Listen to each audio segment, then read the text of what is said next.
Everyday thrifting. What do we have here? May Party. He just put out a lot of artwork.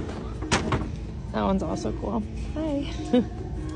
This is actually really pretty. Let me show you. Here it is up close. Isn't that so gorgeous? I love the ginger jars. I was not gonna get a cart, and here we are. There is so much else going on over here today. You'd have to have a really unique house for that. $20. Someone painted this vintage crib like teal. I tried to sell it for $25.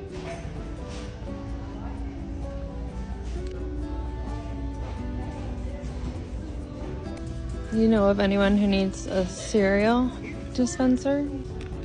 $15.34.